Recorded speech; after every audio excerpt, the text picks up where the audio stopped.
You need one more, Senator. Thank you, Madam Chairwoman. Oh, and you have one more bill. Yeah. And I don't know, this is a little I point think of we have two. personal privilege and trivia. San Joaquin County, where I represent, we have the most Latinos in elected office in the state of California. Wow, there you go. Just saying. I love that. Madam Chair, if I can begin with, continue with SB 1008. Please go ahead. Thank you. SB 1008 would extend the current CEQA exemption deadline for the Los Angeles Regional Interoperable Communication System project for 3 additional years. The system would provide direct communication interoperability between law enforcement, fire, federal, state, and military agencies in a major disaster such as a flood, earthquake, or terrorist incident in LA County. The exemption would only apply to undeveloped or privately owned land. It will apply to project sites on publicly owned land where telecommunication infrastructure is already located. Project sites will not be located in environmentally sensitive areas such as wetlands and would not adversely affect historical resources. The proposed extension is essential for the continued build-out of the ALI-RICS, LTE, and LMR systems, which are currently fully funded by the federal government, and LA County is actually the model project that received the funding to make sure to see that this interoperability actually works. And so the extension would allow the ALI-RICS project to be completed on time, enabling first responders to communicate in all emergencies and major disasters. I respectfully ask for I vote. That does enjoy a due pass recommendation, so first person speaking briefly in support. Absolutely. Good afternoon, Madam Chair. Lieutenant Wayne Billowit on behalf of the Los Angeles County Sheriff's Department, the co-sponsor, along with the Los Angeles County Board of Supervisors. We urge your support for the bill. It will help us draw down federal funds and finish up the project. Thank you. Thank you very much. And with me, I do have Pat Mallon. He's the project manager, if anybody should have any technical questions. Great. My name is Pat Mallon. I'm with the LA RICS project, and we request your aye vote, and I will be happy to answer any questions. Thank you very much. Madam Chair, members, Dan Filizzato on behalf of the Los Angeles County District Attorney's Office in strong support. Thank you very much. Anybody else speaking in support? Name and affiliation, please.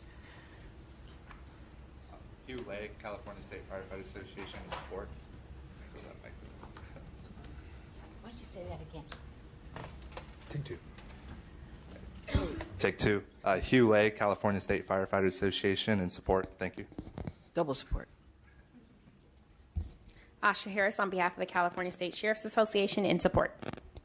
Thank you very much. Anybody speaking in opposition to this bill today? Nothing? All right. Back to the committee. Ms. Bonilla.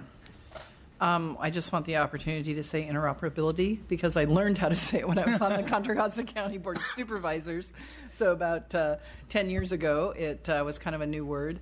But just wanted to emphasize, I sat on the JPA actually for Alameda Contra Costa County, and this is a public safety issue. We have to make sure that we are well connected in the inevitable case of various disasters and incidents that could happen. And so it's not that anyone's taking lightly the waiver. It's absolutely necessary to get this work done and protect the public. So thank you very much. And thank you, Senator, for the bill. Thank you. Other questions, comments? All right. Would you like to close, Senator? Yes, Madam Chairwoman, thank you. Interoperability is important and it saves lives. I respectfully ask for I vote. All right. Is there that bill been moved? Yes. Moved and seconded? All right. Secretary, please call the roll. The motion is due pass, and we refer to the Committee on Appropriations. Eggman. Aye. Eggman, aye. Waldron. Aye. Waldron, aye. Alejo. Bonilla. Aye. Bonilla, aye. Chu. Cooley. Gaines. Gordon. Aye. Gordon, aye. Linder. Bill Need one more. Thank you very much, Senator. Thank you. One more bill. One more, SB 1374.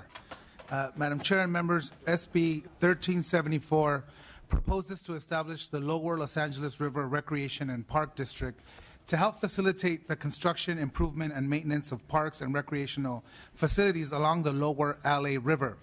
I want to thank you, Madam Chairwoman, and your committee staff for working with us on this bill. I will be accepting the suggested amendments outlined in the analysis. Thank you. My goal in authoring this bill is to really increase access to outdoor space and parks in a region where those amenities are sorely lacking, and to accelerate our efforts to enhance and restore the Lower LA River.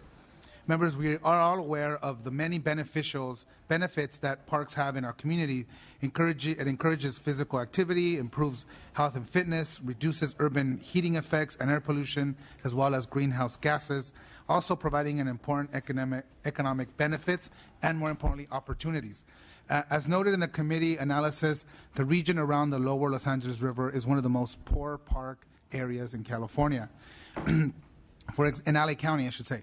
For example, the city of Maywood in my district just 0.3 park acres per 1,000 residents, where the countywide average is over 10 times as much, 3.3 acres per 1,000 residents. The city of Bow has 0.4 acres per 1,000 residents, and it goes on and on. A special district will, as you know, have unique powers, the ability to acquire and improve property, the ability to leverage funding and ask voters to approve local tax increments, to fund new parks, and the ability, most importantly, to operate and maintain parks, which is a big issue around cities throughout the state.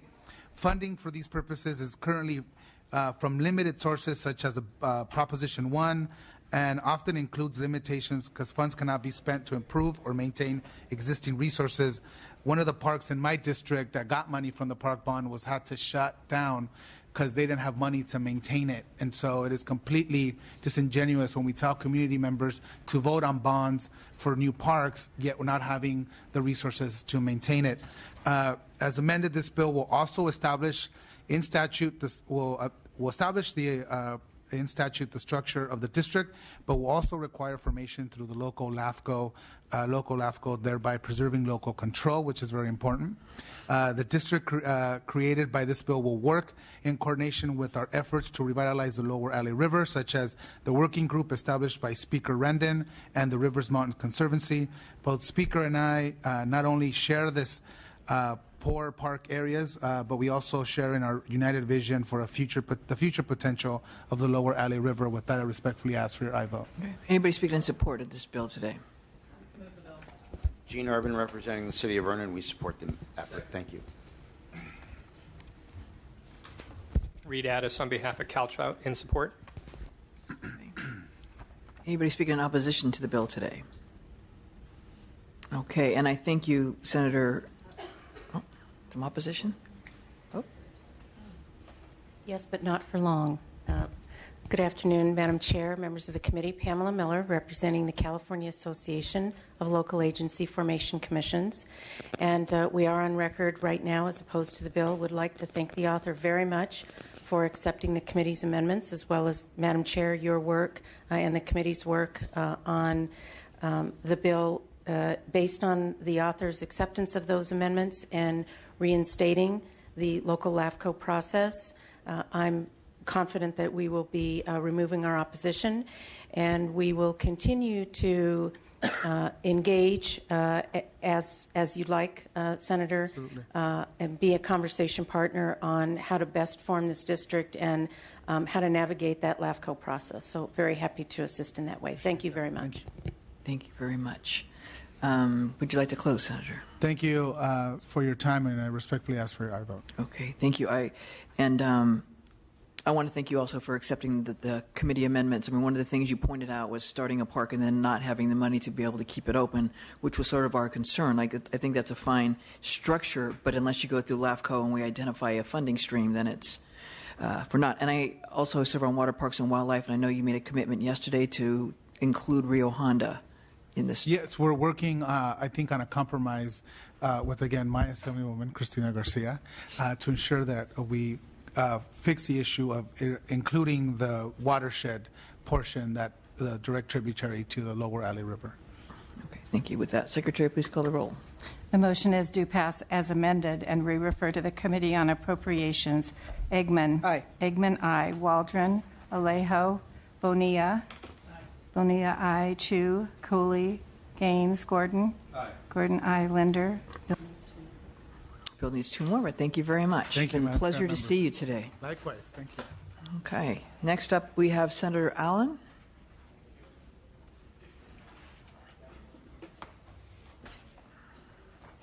Thank you so much, SB 1108, enjoy and do pass recommendation. Thank you. Bills are moved and seconded. Thank you, Senator. Please go ahead. Okay, well, just cut me off whenever you like. Because I don't know there's any other authors here. But are you trying to? Are you basically saying we should just? What's that? Should we just do it quickly? Is that what you're telling us? Well, why not? Okay. Well, there you go. The, well, you know, so this isn't the Senate, Senator. This is. You got more voices over here. More voices.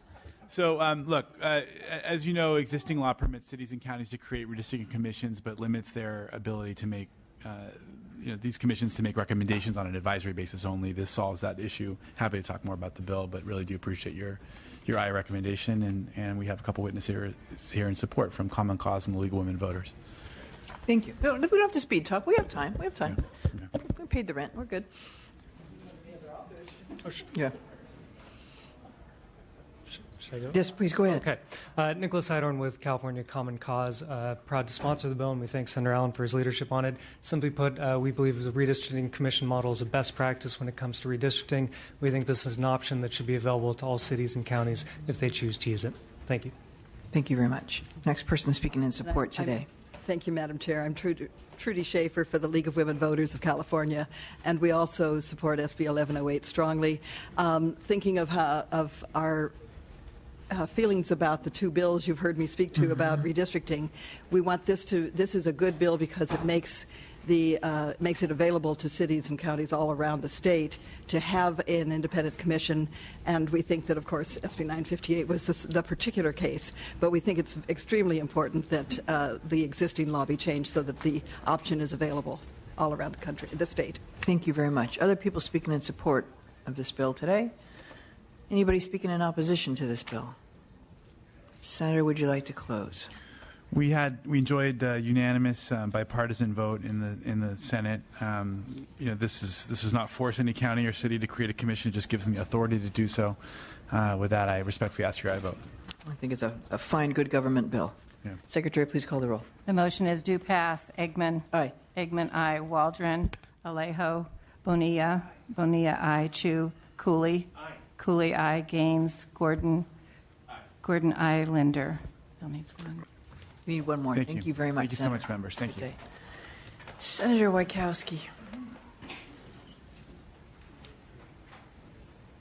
I, on the other hand, don't have unopposed measures, but it's all right. So let's turn our attention to accessory dwelling units, which are additional living spaces on single-family lots that have their own kitchen, their own bathroom, and their own exterior access. In the Bay Area, if just 10% of the 1.5 million single-family homes adopted ADUs, we would create 150,000 new rental units at no cost to the state. I'll remind everybody this is no cost to the state. Although the legislature attempted to ease the process of building ADUs 14 years ago, we've seen practically no progress. Local governments have imposed onerous restrictions on the construction of these units and have deterred their development. In light of a housing crisis, these aspects have reduced duplicative fees and relaxed parking requirements, highlighted by the governor's which reinforces this attempt to recognize and encourage ADUs as a critical source of affordable housing infill in our state. Recognizing this barrier to ADUs, coupled with our own housing crisis, the governor explicitly mentioned his support for SB 1069 as reflected in your report in his May revise, calling for fair fees and relaxed parking requirements along with the other principles embraced in SB 1069. 1069 removes the most unfair and burdensome local barriers to ADUs by providing exceptions to local parking requirements, shortening the review period from the application for an ADU building permit from 120 days to 90 days, requiring ministerial approval of the conversion of an existing structure on a single-family lot that meets fire and safety standards, and removing a requirement for ADUs to add fire sprinklers if they are not required in the primary residence. With me today, I have Christine Lawson, who's the former mayor of Walnut Creek, and a land use attorney, a double, as well as AARP's own Christina Clem. Thank you, Chair and members of the committee. My name is Christina Lawson. I'm appearing today on behalf of the Bay Area Council, specifically their Housing Committee as the sponsor. I am a land use attorney professionally, and like many of you, in a former life, I served as the mayor of Walnut Creek and on the city council there for a number of years. I don't need to tell you that the housing crisis is acute and that every day it gets worse in California. Our teachers, our nurses, our kids can't find housing. It's not just a matter of affordability versus non-affordability. The housing literally does not exist. With this bill, we can start producing new units as early as January 2nd.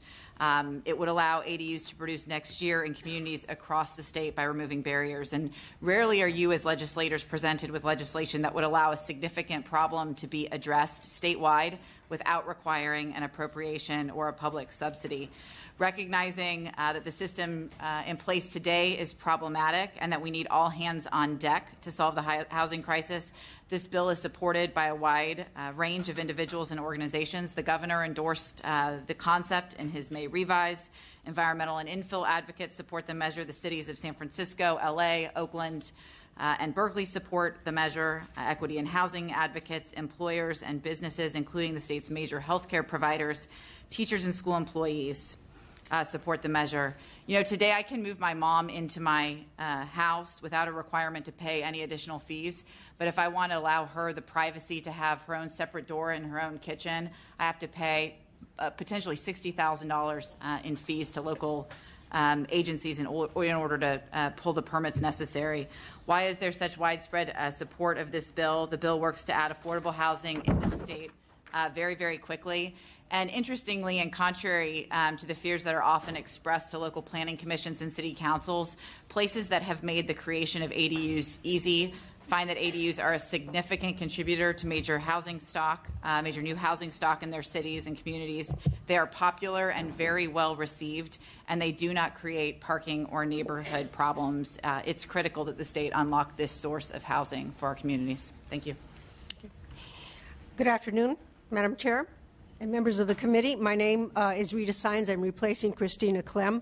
I'm an executive council member with the AARP.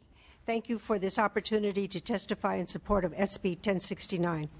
There seems to be no question that there is an urgent need for affordable and accessible housing options, particularly for our growing aging community, and let's face it, we're all aging.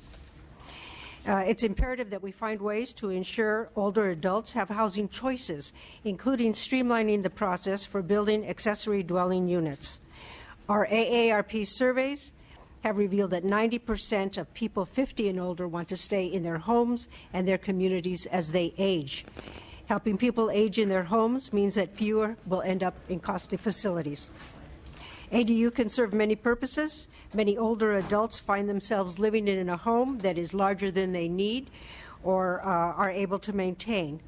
They may need additional revenue to pay for health care services, medicine, and meals, cover maintenance costs, and make mortgage payments. ADUs on their properties can help older homeowners stay independent while providing extra income for them to remain in their homes. A recent Harvard University report states that much of the nation's housing inventory lacks basic accessibility features, preventing older adults with disabilities from living safely and comfortably in their homes. For those who can't stay in their homes, ADUs can be an affordable alternative which accommodates mobility challenges by incorporating universal design to help a person with physical limitations live comfortably. They may choose to live on their children's property in an ADU. There are a lot of options. Why the urgency? By 2050, more than 25% of Californians will be age 60 or older.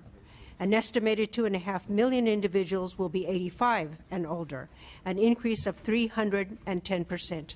Waiting will only be more costly.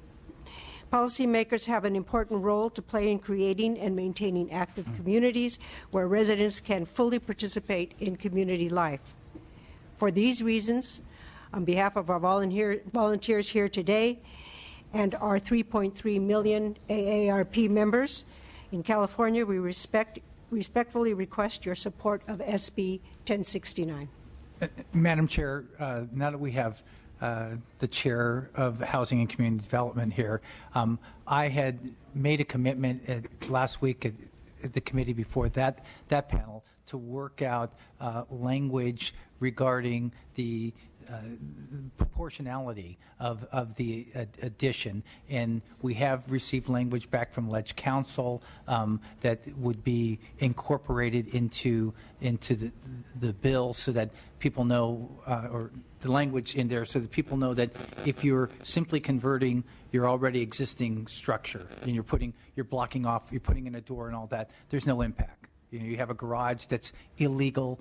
There's no impact. If you build a second little quaint, cozy cottage, then you could be assessed for this quaint, cozy cottage a proportional fee. One of the problems, as my witness has said, is that you don't want to have a $100,000 or a $60,000 fee, because that's why none of us know anybody who has a legal unit, but we all know people who have a converted garage and an illegal unit, because nobody's paying the fees. I have a legal unit.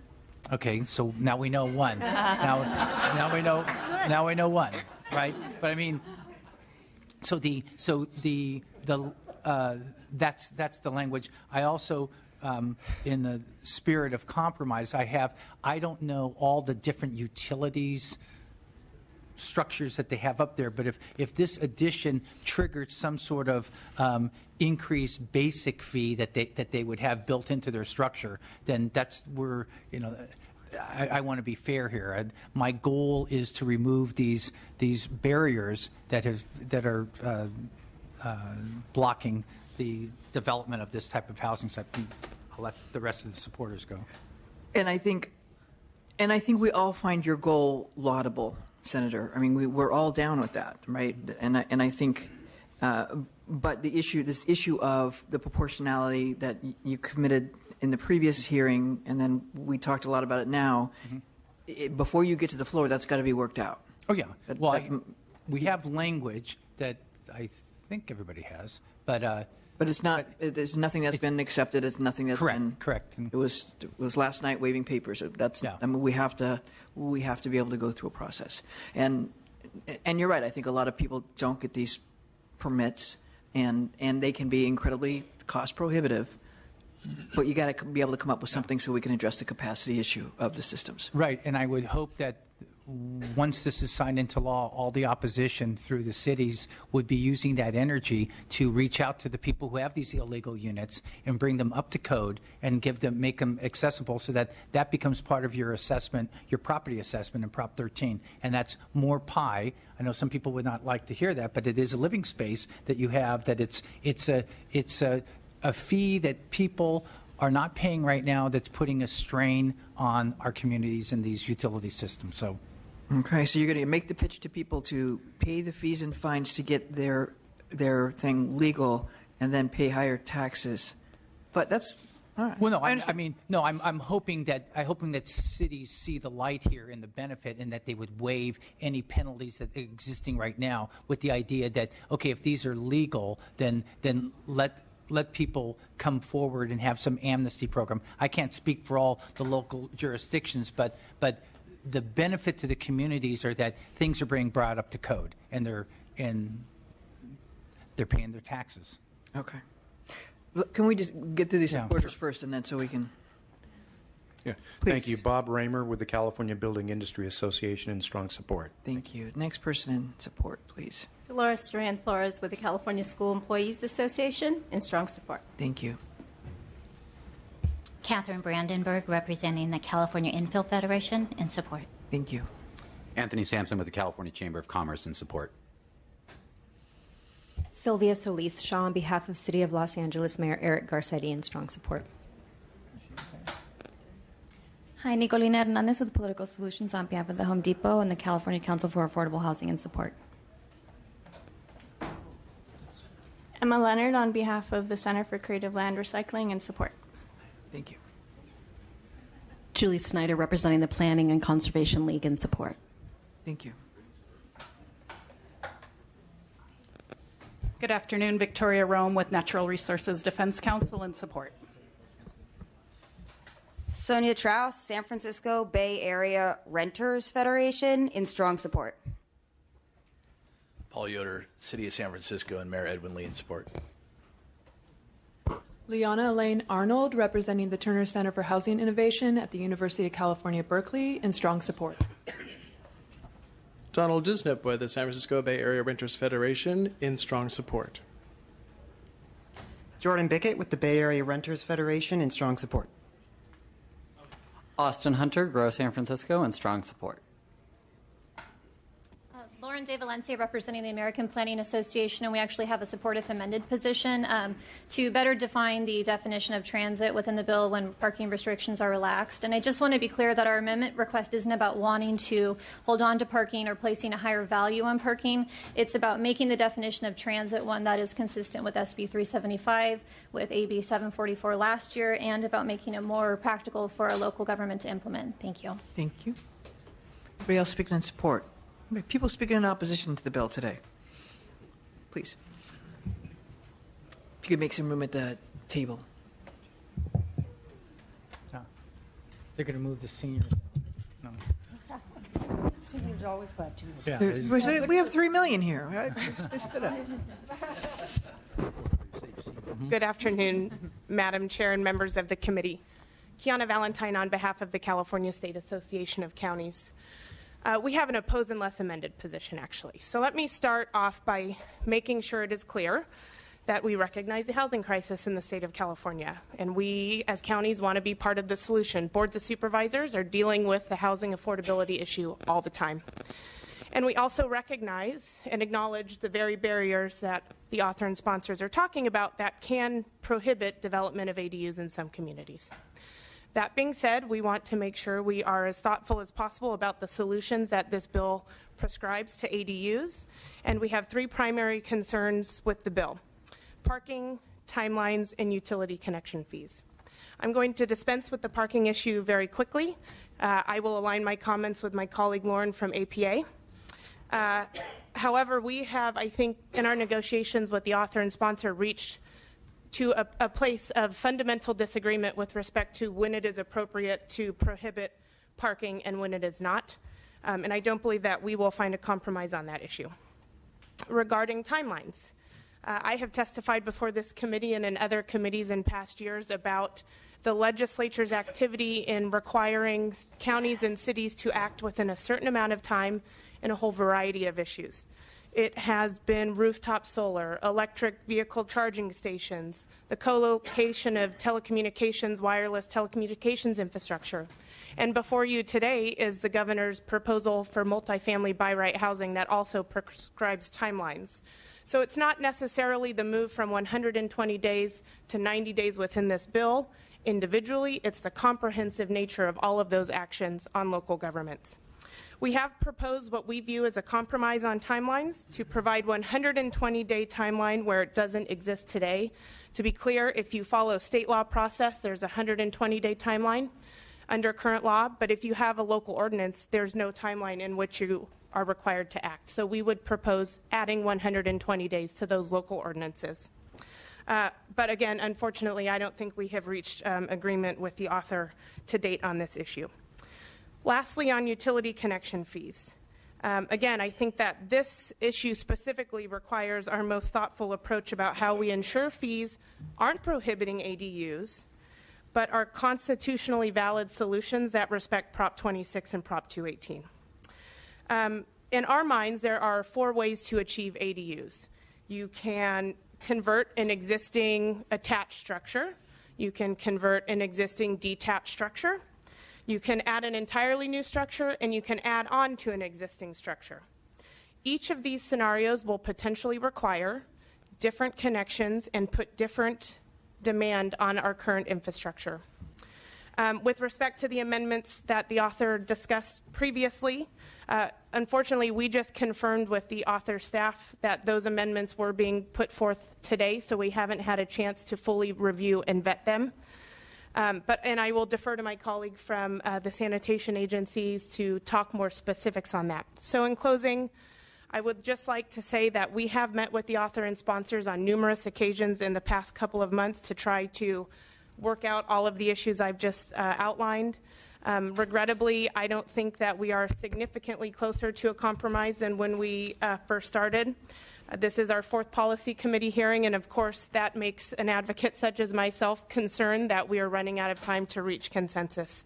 So at this time, I regrettably and respectfully continue to oppose the bill and request your no vote. Thank you. Thank you. Next person speaking. Madam Chair and members, Mike Dillon representing the California Association of Sanitation Agencies, all the major wastewater agencies, including some of the large cities, all public agencies. When the bill was heard in housing, the chair did mention I think used the term principle of proportionality is key. And we've been working like crazy on that. I just have to be honest, all of us, collective and local government, but we're just not there. As we read the bill, if an accessory dwelling unit is created separately, such as a garage or a detached garage, or building a separate up to 1,200 square feet, and that's the size of my son's house in East Sacramento, a lot of them that size, and the structure is connected to the existing sewer line, the lateral we call them, that's going out to the street, then there could be no charge. Now, we may need some clarification on that, but that's our understanding. The capacity charge is what we call them. Connection and capacity charges are used interchangeably in the wastewater business, but we really mean capacity charge. So ADUs will virtually guarantee that there will be more users of the system. And again, when we say capacity charge, that means you're buying into the system. So when improvements are needed and whatnot, the funds are going to be there. So the existing users, if there is no charge for these units, which Senator mentioned, ideally could be up to 10%, then the existing users are going to have to pick up the cost of improvements to the system and so forth. We recognize the need for additional housing. We'll say that right up front. But we think it's really important to address this issue of proportionality so we don't have, as Kiana mentioned, the Prop 26 possible violations, because you have some users having to pick up the cost of others who are not going to be paying into the system. Thank you. Thank you. Next person, briefly. Okay. Madam Chair and members, Kendra Harris with the League of California Cities. We also remain opposed for the issues already outlined by my colleagues. We've participated in a number of stakeholder meetings, but as has been previously stated, we're just not there yet. So we hope that you take that into consideration, and we ask for your no vote. Thank you. Name and affiliation. Tracy Ryan, Rural County Representatives of California, in opposition. Good afternoon. Kiara Ross on behalf of the cities of Burbank, San Marcos, and the Marin County Council of Mayors and Council Members. Thank you. Thank you. Jimmy McDonald with the California Special Districts Association, in opposition. Thank you. Whitney Wiley with the Association of California Water Agencies, opposed. Thank you. Bob Reeb on behalf of El Dorado Irrigation District and Desert Water Agency, opposed. Thank you very much. Okay. Back to the committee. Mr. Chu. Thank you, Madam Chair. And first, let me start by thanking the author and all the stakeholders who have been behind this important legislation. As I said in the Housing Committee that I chair, this is something that we have to get done and hopefully get done this year, given our state's affordable housing crisis. When I served on the Board of Supervisors in San Francisco, I spent 5 years working with a group of stakeholders that probably reflects about half the number of folks in this room to legalize about 50,000 existing in-law ADU units in San Francisco. And in the last year or two, there have been another half dozen local ordinances to continue to build this. And this is a really important source of affordable housing. That being said, in our Housing Committee, there was at least one issue that our colleagues had wanted to see resolved, and we didn't have time in committee to do that, but we had hoped that was going to happen here around utility connection fees. I appreciate the author's good faith gesture and the language that he has proposed. I understand that it's not yet acceptable to opponents, and let me just state as a principle, as I said in the Housing Committee, I think proportionality is where we want to go. On the one hand, we don't want to have ADU owners being gouged. On the other hand, I think it's important for all real costs to be reflected in what we ask ADU residents to pay, both on the capacity and connection sense. And I do understand from the author he is committed, if we can't get it done right now in this committee, before it gets out of the Appropriations Committee, to have language that hopefully we all feel good about before it goes to the floor, because this is an important piece. I do want to ask, I know the opponents have left, but if there are counter proposals to what has been laid out, I think on its face, as Senator Wieckowski and I discussed, The principle proportionality is front and center in the language, but devil's always in the details, and it'd be just good to know how far apart we are. I don't think we're that far apart, but maybe I can be told differently. Senator? Or others? I mean, the opposition is here. This is the best that I've been able to come up with. I'm willing to sit with the chair and the previous chair on it. Counties and cities have had a long time to try to get this right, and they haven't. I mean, with all the talk about we're committed to affordable housing, they haven't, because these barriers exist. Here's a chance. If I get it wrong, they will come back and tell me. If I get the proportionality language wrong, and all of a sudden all these ADUs go up, I think it makes sense, because I want people to pay in the size of the addition that they're making, not a brand new. Otherwise, the other alternative language, they're paying for a brand new, McMansion. It's the hookup fee is the one fee. One size fits all. And I'm saying in this, or the bill says that in these instances with ADUs, one size doesn't fit all. Maybe if there's someone from the opposition who wants to lay it out. Madam Chair, two points. The Developer Fee Mitigation Act and the Government Code speaks to, for water and wastewater utilities, a connection fee and a capacity charge. They're two separate and distinct charges that are imposed. The connection fee is for the actual physical connection to the pipe in the street. The capacity charge is repaying the existing customers for the equity in the system so that we can continue to provide services for new growth. Second point is Proposition 218 has two tests, if you will. Proportionality is one, but the bottom line is that it has to reflect the reasonable cost of providing service. So we have to have both of those elements in. Proportionality speaks to, I can't charge Assemblymember Eggman for the same house that Assemblymember Chu has, charge her 50% more. They have to be the same. Oh, hers is illegal, so you wouldn't have to charge it. Legal. Mine's legal. Legal. And all my animals are chipped and spayed. Even the cats. I passed the law, you got to do the bill. Please, just briefly. Good afternoon again. Kiana Valentine on behalf of CSAC. We did submit in a meeting on Friday some suggested amendments. I spoke with the Senator staff this morning and understand those are not acceptable to the author at this time. We have not sat down to have a conversation about in depth why that language is not acceptable. They don't look similar together, so I'm not sure how far apart, but let me say conceptually, my organization and my colleagues are committed to this concept of proportionality and do not want to charge conversion of an existing attached garage the same way we would charge a brand new maximum 1,200 square foot unit on the property. We recognize the difference between those things and have agreed to that in concept.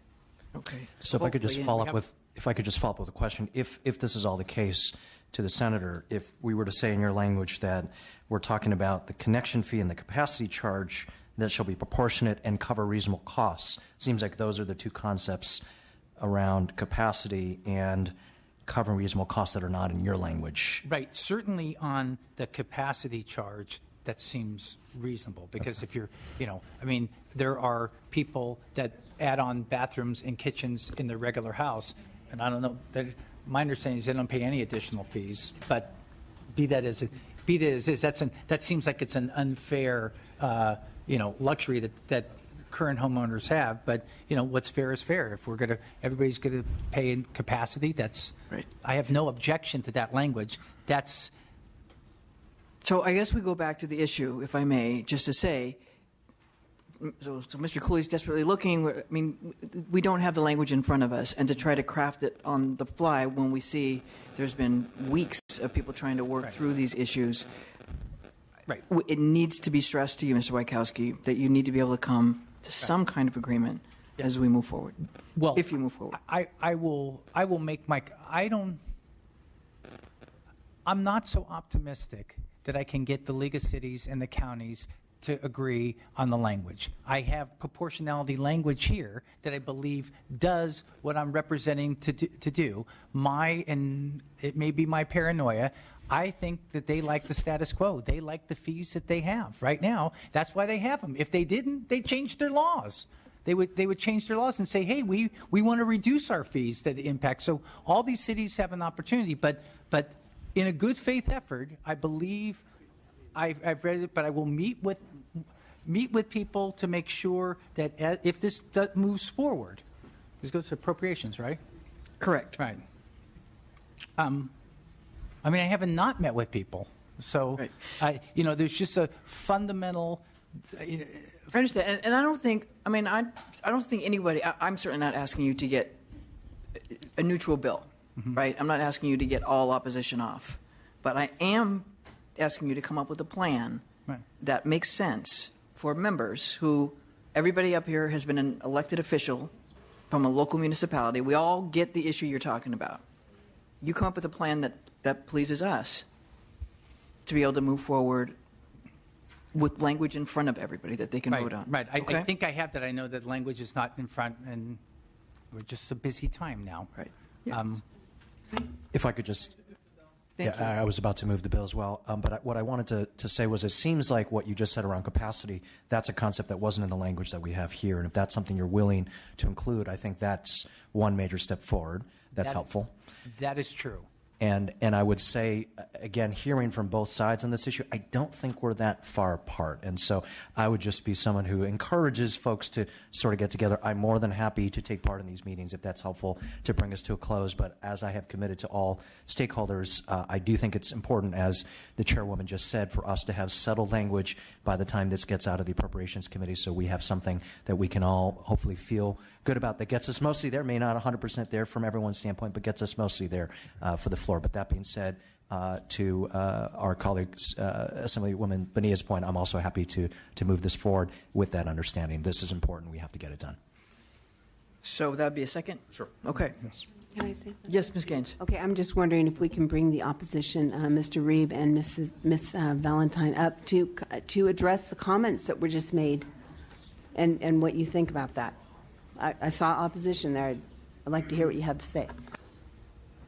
Well, I think the thing I would like to clarify in response to Senator Wojciechowski respectfully is that cities and counties aren't typically the municipal service providers. So the notion that counties control the fees charged in these instances is not my understanding of how these fees are charged. It's the sewer providers, it's the water providers that come up with those fee schedules and charge those according to their understanding of their infrastructure needs.